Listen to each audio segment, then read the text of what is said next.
갑시다. 지난 시간에 제3인간형 도입부까지 말씀을 드렸었고 제3인간형 관련해서 주제 그리고 인물 관계도까지 설명드리고 끝났던 걸로 기억합니다. 6.25 전쟁이라고 하는 사회적인 현실 또는 역사적 현실이 등장인물들에게 줬던 변화를 통해서 사명감을 버린 제1인간형도 존재했고요. 자기가 가지고 있던 사명감을 잃어버렸지만 새로운 사명감을 찾고 계속 노력하고 있는 제2인간형도 있었고요. 어정쩡한 인물이라고 해서 이도저도 아닌 삶을 살아가는 제3인간형도 존재한다라고 했습니다.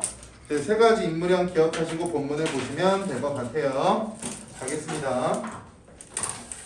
10년은 더 늙은 것 같네 라고 나와 있는데 거기에 어떤 상황이냐면 조은이라고 하는 등장인물이 석이라고 하는 친구를 만나서 대화하고 있는 대화 상황이라고 보시면 돼요. 갑자기 밑도 끝도 없이 대화 상황이 제시가 되고 있어서 내용이 이어지지가 좀 않으실 것 같아서 말씀을 드리면 지금 보고 있는 그 첫 번째 대사는 조은이라고 하는 등장인물이 석이라고 하는 등장인물에게 이야기를 주고 있는 상황이라고 보시면 될 것 같습니다. 10년은 더 늙은 것 같네. 그간 고생 몹시 했지. 학교에서 문 열고 나오는 자네로 알아 못 봤었네. 어쩌면 그렇게 훈장티가 꼭 뱄나? 아래 볼게요. 1년 못돼 훈장티가 되어 뵌다면야 슬픈 이내만은. 그러면 석이라고 하는 친구는 교사라고 하는 직업을 가진 지 1년이 아직 안 됐다라고 하는 정보를 알 수가 있을 거고요. 1년이 못돼 라고 나와 있으니까. 두 번째는 석이라고 하는 친구는 훈장티가 나는 것이 슬프다고 하니 훈장티가 나는 것에 대해서 부정적으로 생각하고 있다라고도 볼 수 있겠죠. 그러니까 자기가 하고 있는 일에 대해서 등장인물이 어떻게 생각하고 있는지를 알고 계셔야 될 것 같은데 필기할 정도로 중요한 건 아니기 때문에 구두로 말씀을 드렸습니다. 알아 못 보긴 자넨 게 아니라 나였네. 여기는 석이 말하는 부분이라고 보시면 돼요. 석이 조은에게 상큼한 콧날과 움푹팬 눈이 자네 얼굴의 특징이었는데 콧날은 없어지고 눈마저 변했다면 통 알아 못 볼 뻔했네. 아까 도입부는 조은이 석에게, 두 번째는 석이라고 하는 등장인물이 조은에게 말하는 대화 상황이 될 텐데 조은이나 석이나 6.25 전쟁이라고 하는 역사적인 사건 이후로 오랜만에 만났는데 외형적으로 또는 외향적으로 둘 다 다른 모습 또는 다르게 변했다라고 하는 부분을 알 수 있다라고 보시면 될 것 같고요. 이어서 볼게요. 그렇게 변한 자네의 3년이 알고프네. 3년 가로쳐 보시면 그럼 여기서 말하는 3년이라고 하는 건 석과 조은이 헤어져 있던 시간이라고 보시면 되겠죠. 우리는 3년 동안 보지 못했고 3년이란 시간 동안 너가 어떻게 생활했는지 알고 싶어. 그 다음 시대적인 배경이 대놓고 나오죠. 6.25 나던 때 메모 쳐보시면 구체적인 시대 배경이 제시되고 있고요.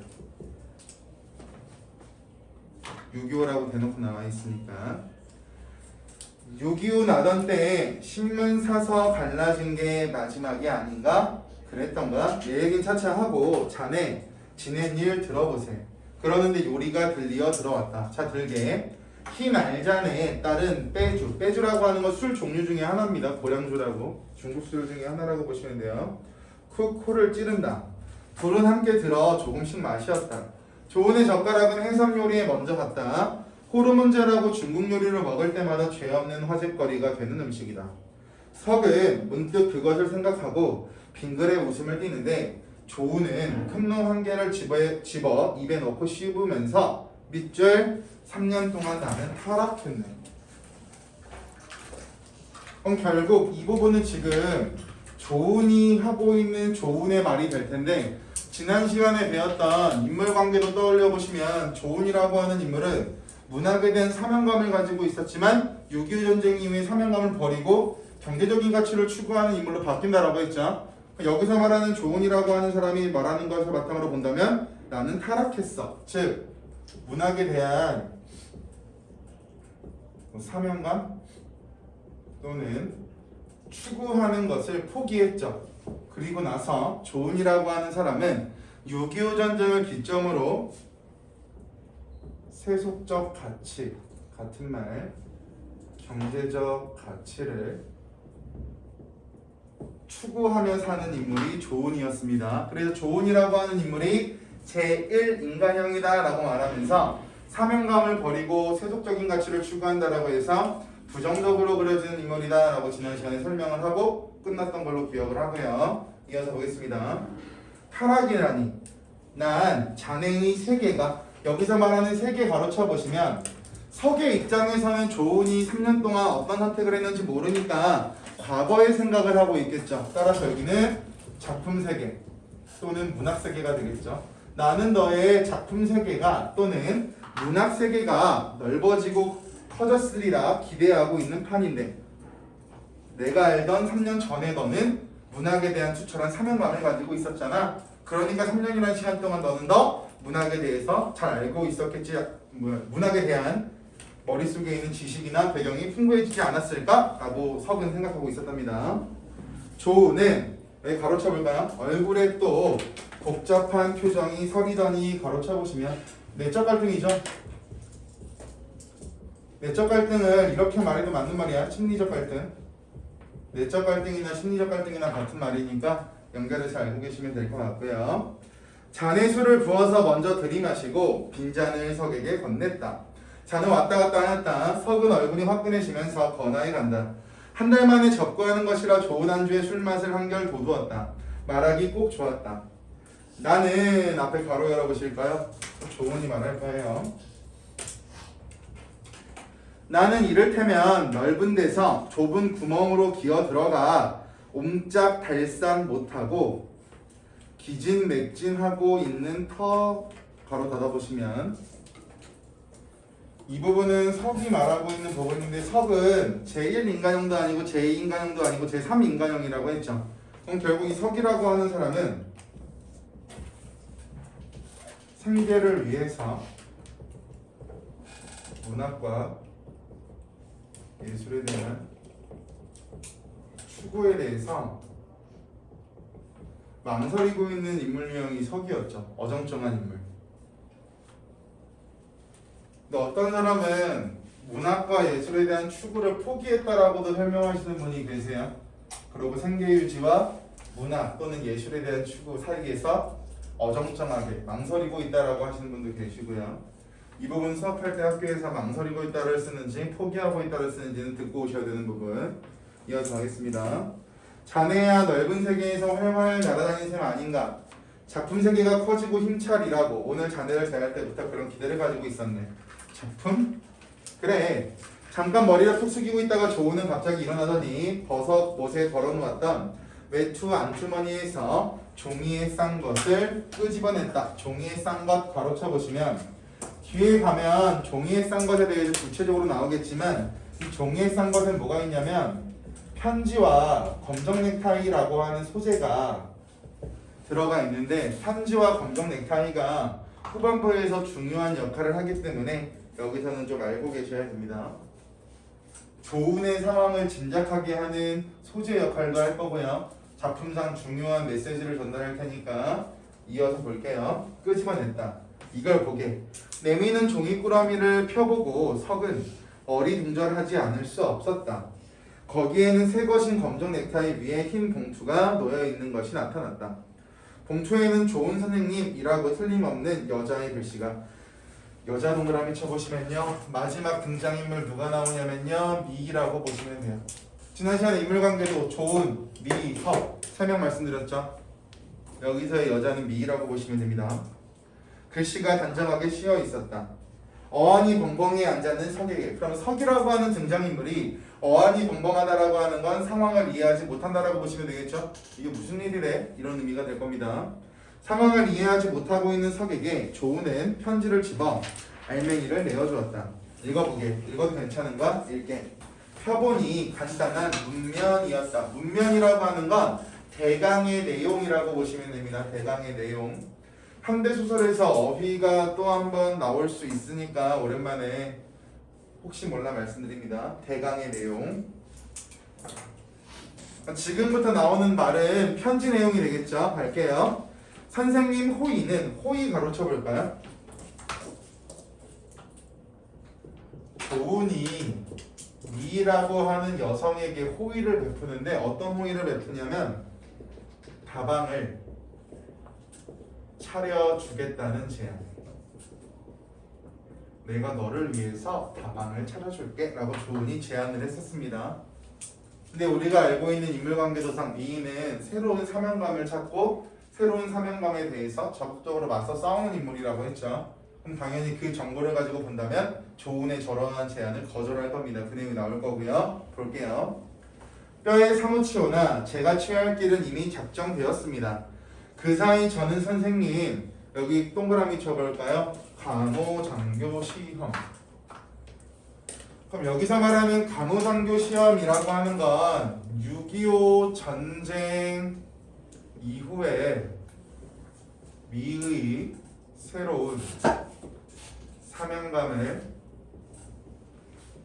나타내는 직업이라고 볼 수가 있겠죠. 문학을 추구하던 소녀가 6.25 전쟁을 겪은 다음 간호사라고 하는 새로운 사명감을 갖게 되었고 그러한 새로운 사명감을 달성하기 위해 노력한다라고 하면 결국 이 간호장교 시험이라고 하는 건 미가 갖게 된 새로운 사명감을 나타내는 직업이다 라고 볼 수 있을 거고요.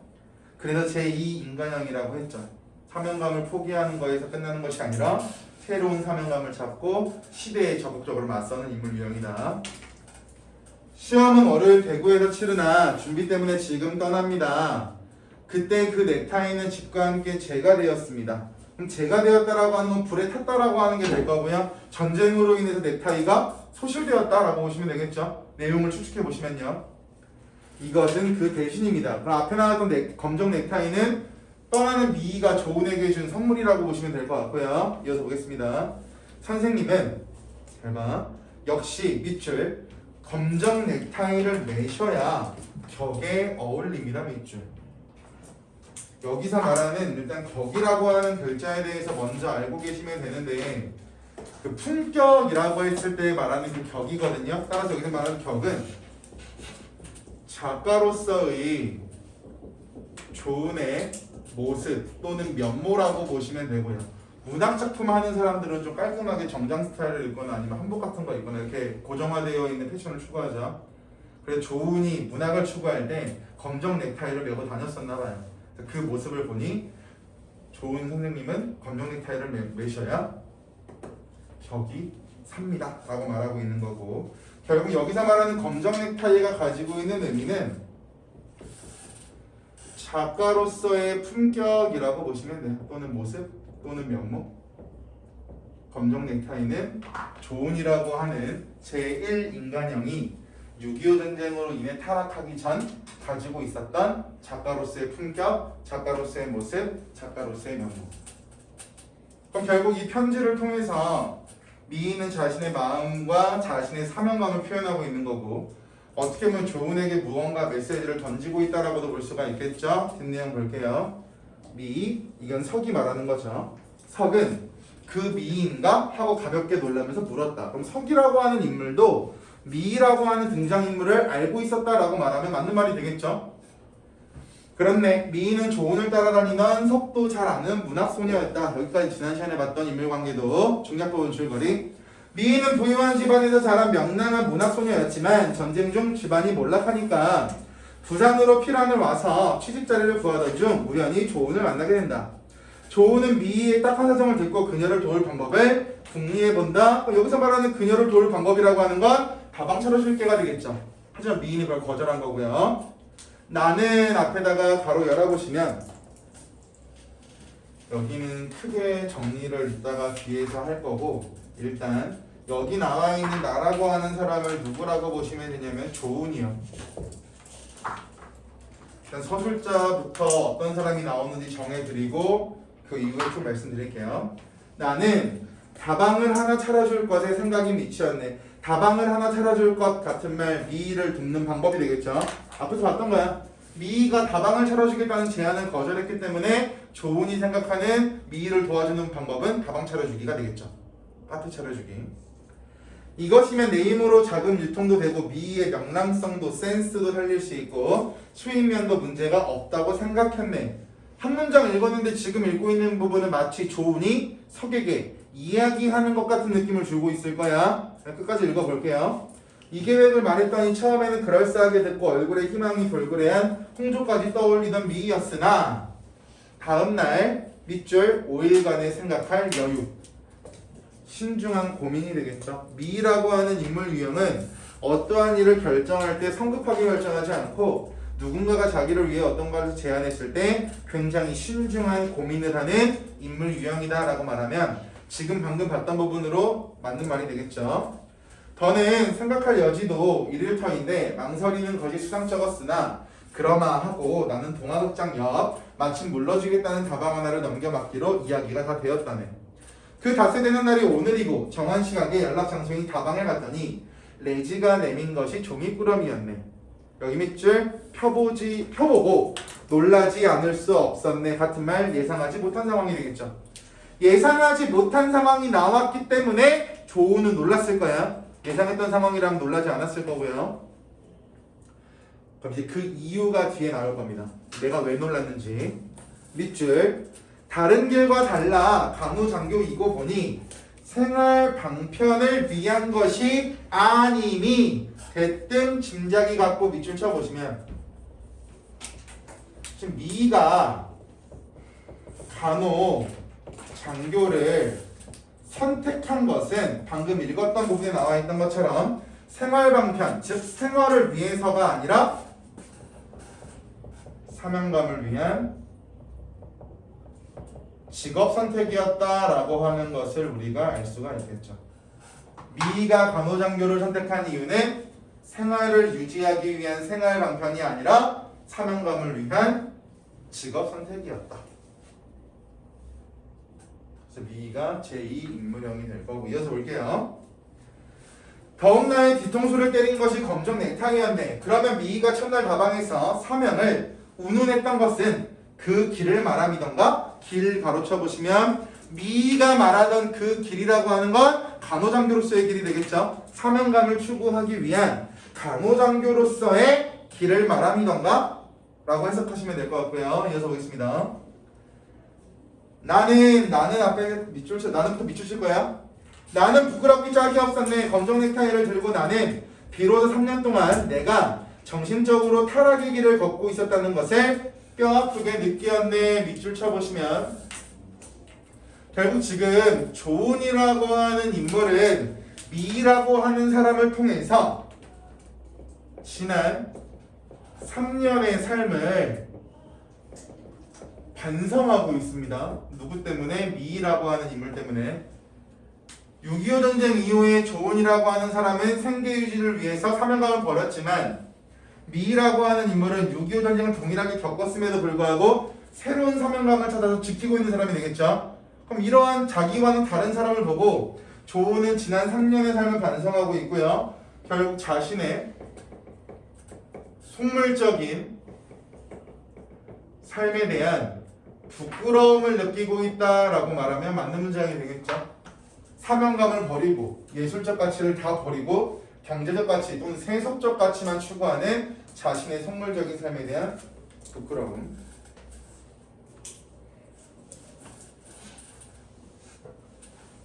이어서 가겠습니다. 미가 말하는 그 사명의 길, 사명을 찾는 길, 사명을 다하는 일을 나는 사명이라는 외적인 격동 때문에. 네? 죄송합니다. 그 상금의 세 번째 지금 32명 들어와 있거든요. 휴대폰 4개, 29개인데 3명 누구야? 회가 안 됐다. 응. 여긴 없나 보네. 제가 아까 10분 전에 들어왔어요. 알겠습니다. 이렇게요. 외적인 격동이라고 하는 같은 말 6.25 전쟁이 되겠죠. 6.25 전쟁. 6.25 전쟁 때문에 포기하고 만 것이네. 가장부터 바로 한 번 더 칠게요. 좀 길이가 길거든요. 갈게. 가장 잘 생각하는 체하던 나는 가장 바보같이 생각했고 두박하다고 세상을 모른다고 여기었던 미인은 사변에서 키워졌고 굳세어졌고 올바른 사람이 된 것일세. 바로 살아보시면 계속 조우는 자신을 미와 대조시하면서 자신의 모습을 미랑 대조시키면서 부끄러움을 인식하고 있다라고 보시면 되겠죠. 결국 검정 넥타이와 편지가 조은에게 있어서 과거의 삶을 회상하고 성찰할 수 있게 되는 계기도 만들어줬고 조은이라고 하는 사람은 미랑 자신을 대조시키면서 부끄러움을 인식하는 계기까지 가지게 되었다. 이렇게 생각하자 나는 천야만야한 낭떠러지를 굴러떨어지는 듯 했네. 구르면서 걷어잡으려고 한 것이 친구의 구원이었네. 여기서 말 친구는 석이요. 지금 내가 구르면서 잡으려고 한 게 너였어. 자네를 찾은 것은 이 때문일세. 바로 받아보시면 아까 앞에 적었던 바로 1번 조은이 석에게 들려주는 이야기를 직접 인용하고 있는 부분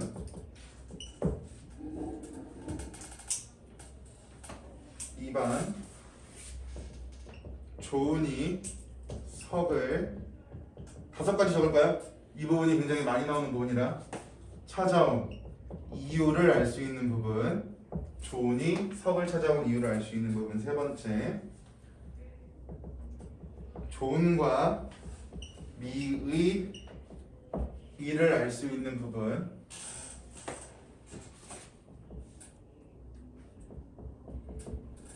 그 일을 통한 조은의 감정까지 파악이 가능할 거고 4번째 미이라고 하는 인물의 근황 정보까지 알 수 있을 거고요.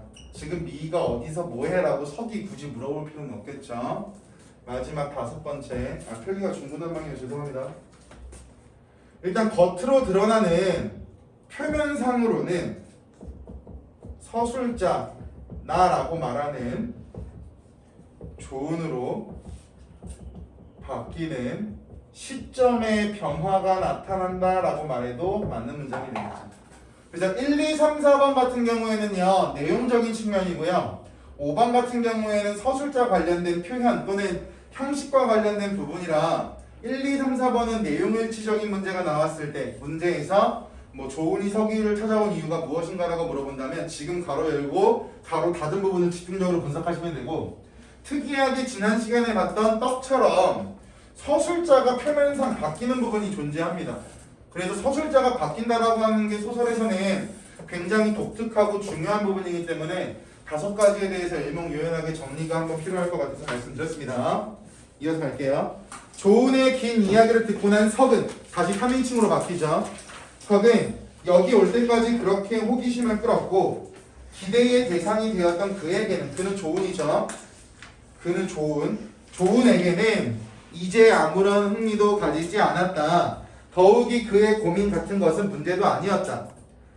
밑줄 석의 뇌와 마음은 강렬한 미의 인상으로 꽉 차 있었다. 밑줄 그럼 석이라고 하는 인물도 사명감을 가진 미의 모습을 보고 감동과 깨달음을 느끼고 있다라고 말하면 맞는 말이 될 거고요. 석이라고 하는 제3인간형이 제2인간형을 보고 감동과 깨달음을 얻고 있다라고 생각하고 계시면 될 것 같습니다.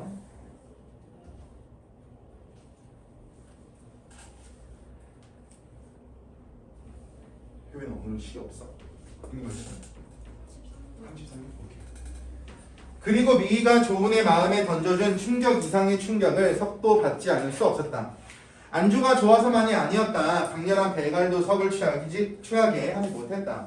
역시 마음이 미희로 말미암아 팽팽 차 있었기 때문이었다.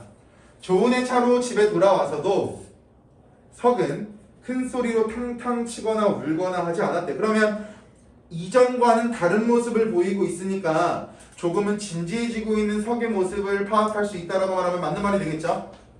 예전에는 큰 소리를 탕탕 치거나 울기도 했지만 미의 이야기까지 듣고 귀가 석은 예전과 다른 모습을 보이고 있다라고 말하면 조금은 진지해지고 조금은 생각이 많아진 석의 내면 모습을 보여주고 있다라고 해도 맞는 말이 될 거라고요.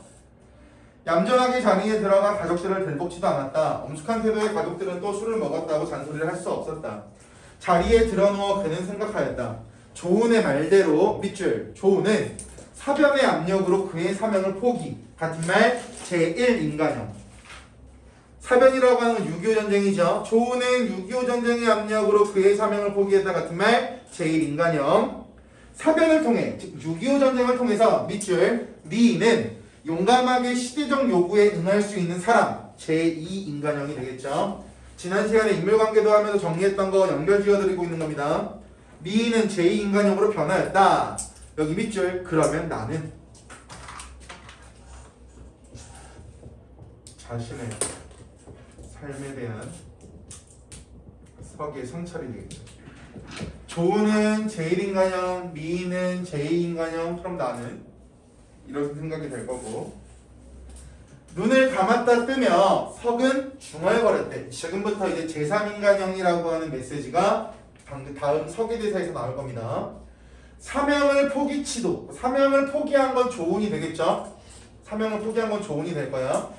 그러니까 조은처럼 사명을 포기하지도 그것에 충실치도라고 하는 미가 되겠죠. 사명에 충실하지도 못하고 말라가는 나는 여기가 바로 제3인간형이 되겠죠.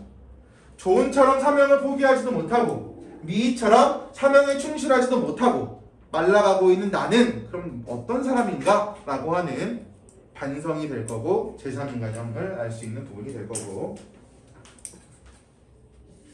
나도 밑줄 나도 사변이 빚어낸 한 타입이라고 할까? 자괴감이 되겠죠.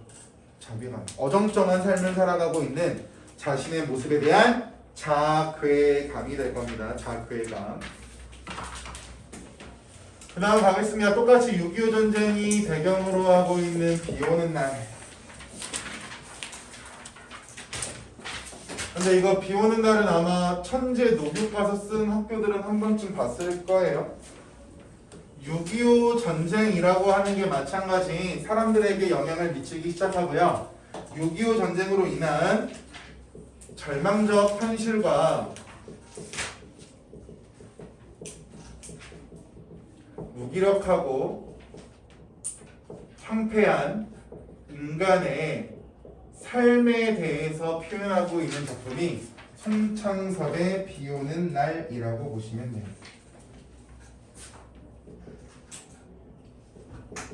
중학교 때 배울 때도 이 비라고 하는 자연적 배경이 굉장히 중요하다라고 해서 비가 주는 효과에 대해서 엄청 외우셨을 거고 그걸 보기 전에 인물 관계도 먼저 볼게요.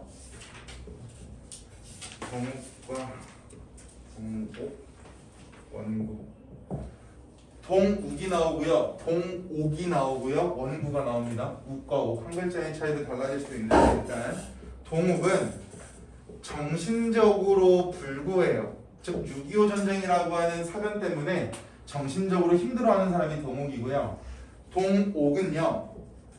육체적으로도 그렇고 정신적으로도 그렇고 불구입니다. 흔히 말하는 장애인이라고 보시면 돼요. 신체가 불편하신 분들. 동욱과 동옥이 남매지간인데 누이인 동옥에 대해서 양면적 태도를 보인다고 보시면 되는데 양면적 태도라고 하는 건 어떨 땐 잘해줬다가 어떨 때는 계속 구박하고 버리려고 하고 못해주다가 어떨 때는 잘해주다가 이런 식으로 좋았다 안 좋았다 좋았다 안 좋았다를 반복하는 것을 양면적 태도라고 보시면 되고요. 동욱이는요 육체적으로도 불구고 정신적으로도 불구인 상태이기 때문에 세상에 대해서 적대감을 가지고 있어요. 그러니까 불평 불만이 굉장히 많다라고 하는 게 될 거고 사람들에게 있어서 상처를 받은 인물로 나오는 게 동옥이라고 하는 인물입니다. 여자고요. 남자고요.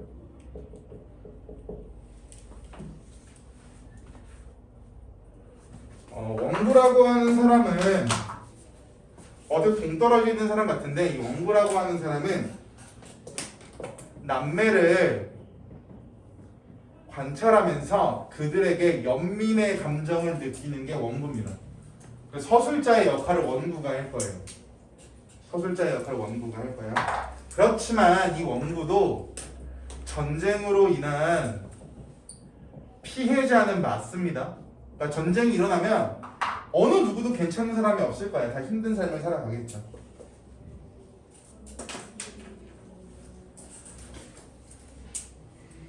그래서 이 동욱이가 원구에게 사랑에 빠져요. 하지만 원구도 사람인지라 받아줄 수가 없겠죠. 그러다 이 남매가 사라지고 죄책감을 느끼면서 끝나는 게 비 오는 날이라고 보시면 됩니다. 결국 여기 나오는 이 세 명의 인물들은 동욱이나 원구라고 하는 세 명의 인물들은 전쟁으로 인해서 발생하는 전쟁의 비인간성과 그로 인한 비참하고 무기력한 삶이 드러나는 작품이 비 오는 날이라고 보시면 돼요. 네. 저거 도목 아랫줄에 사랑이에요. 사람. 사람이죠. 사람. 네. 결국 여기서는 전쟁의 비인간성과 그로 인해서 발생하는 비참하고 무기력한 삶을 나타내는 인물들이 세 명이 모두 다 공통되는 부분이라고 보시면 되고요. 이제 이걸 봐야 돼요. 배경적인 측면이 비 오는 날이 나오면 무조건 나오는데, 일단 장마라고 하는 건 비가 만들어주는 배경이 장마가 될 거고요. 그리고 낡은 목조 건물이 나올 텐데, 다 쓰러져가는 낡은 목조 건물이 나올 거예요. 이런 건 공간적 배경이라고 하겠죠. 뭐 시간적 배경이나 자연적 배경이라고 할 거고요. 그래서 낡은 목조 건물이 쓰러져 간다라고 했죠. 그럼 쓰러져가는 낡은 목조 건물에 누가 사냐면 동욱 남매가 사는 곳이 낡은 목조 건물이라고 보시면 됩니다. 따라서 몰락해가는 남매의 운명과 굉장히 비참한 삶을 보여주는 공간이 낡은 목조 건물이라고 보시면 돼요. 확대해서 낡은 목조 건물을 뭐라고도 하냐면 전쟁 이후를 전후라고 하거든요. 전후에 살아가던 사람들의 모습을 보여준다라고도 설명하시는 분이 계시지만, 일단 1차적으로 동욱과 동욱 남매가 사는 공간이 낡은 목조 건물이기 때문에 몰락해가는 남매의 운명을 보여주고 비참한 삶을 상징하는 공간적 배경이다라고 알고 계시면 되고요. 두 번째, 문학작품에서 비가 오면 항상 작품의 전체적인 분위기를 어둡고 부정적으로 만든다라고 하는 효과가 있고요.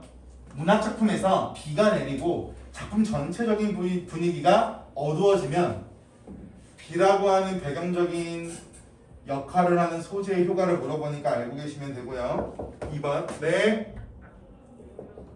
두둑이 한 칸. 30개 중에 12개가 켜져 있거든요. 일단 쉬는 시간에 꺼서 다시 내세요. 제가 다시 홈 버튼 눌렀는데 켜져 있으면 압수해요. 알겠죠? 아예 꺼야 돼요? 네, 아예 꺼주세요. 네. 그 망할 알람 때문에 가끔 알람 깜빡하시는 경우가 있어요.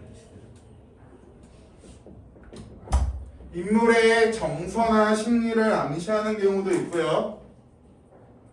사건의 전개 방향을 암시하는 경우도 있고, 마지막 4번.